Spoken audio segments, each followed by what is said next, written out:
Catwoman Hunted. This is the latest of the DC animated movies, and these are very interesting. I think since literally their conception, these movies have been hit or miss.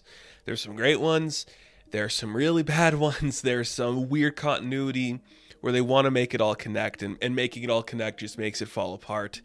And I think what they're doing lately, with things like the Long Halloween, the Man of Tomorrow movie, it's like we're going to make standalones. If we want to connect them, we could. They don't have to be connected. Some of them are good, some of them are bad, but we got a Catwoman one that definitely is not in continuity, mainly because it's a different animation style. This animation style is a mix of, well, I shouldn't say mix, it's just straight up anime. And I don't watch a lot of anime, so it's not a genre or a type of animation I know a lot about, but I do know the tropes and I do know the stories that it plays with, and this is it. If you wanted an anime inspired by DC characters, you got it. It's this animated thing. It's a heist film. It's an action film. It's very cat-centric, which, okay, why not? Because you got cat characters. Use them in your cat-themed superhero movie.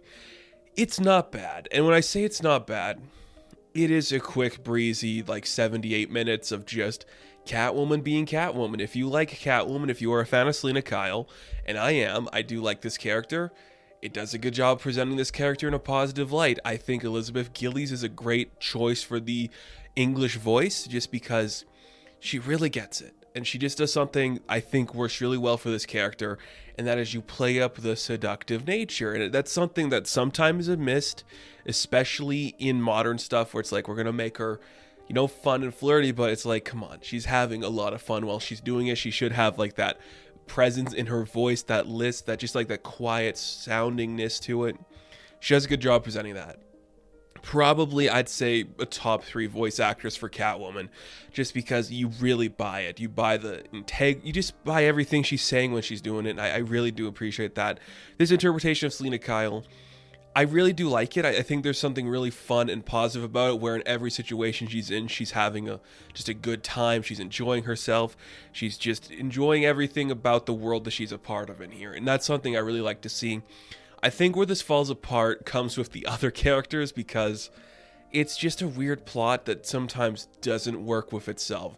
To me, it was really condensed in I think the first 30 minutes, where it's oh, here's her trying to steal this jewel. After she gets this jewel, it's this weird spy movie, and then it becomes this weird action movie.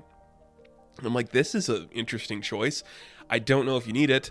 One of the things I do really like, though, is making Barbara Minerva, who is the cheetah, one of the villains to Catwoman. I'm that's a fun concept to play with, because you got a Catwoman and a woman that's a jungle cat. That's a fun idea to explore and play with, but it just kind of becomes nothingness, because it doesn't really act like a character who Cheetah would be. It's more we have a crime boss and now we're going to make it Cheetah because we need a cat villain. That's what it feels like. I do like the use of characters like Black Mask and Tobias Whale. I'm those are some interesting pulls to put in here. They work really well. Other deep cuts are Julia Pennyworth. That's a choice that you actively had to seek out to put that character in here. You would not just pick that for no reason.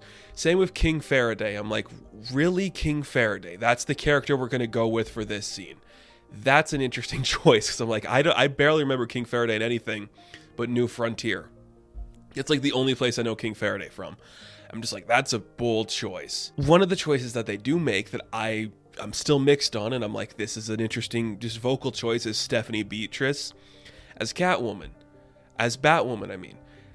It's jarring because she is doing the Rosa voice from Brooklyn Nine-Nine, and it's so clearly her that it doesn't feel like it come from the body of the person that's speaking the words, and her characterization is close to Batwoman. I think it works just fine, but it's really just jarring, and it kind of takes you a second to adjust to it. To me, it was the standout where I'm okay, you're trying to set up the relationship between Catwoman and Batwoman, their flirtatious nature, their fun times they have together. It's okay, but it just doesn't work perfectly in every scene, and it feels kind of forced at times, where I'm you're trying to make this sound more fun than it actually is to see. And I think that's just the problem with the movie in general, where it's it's doing all these cool ideas, and it's more hey, this could be fun if it was more interesting to look at, but it's just kind of bland and it doesn't really do anything else.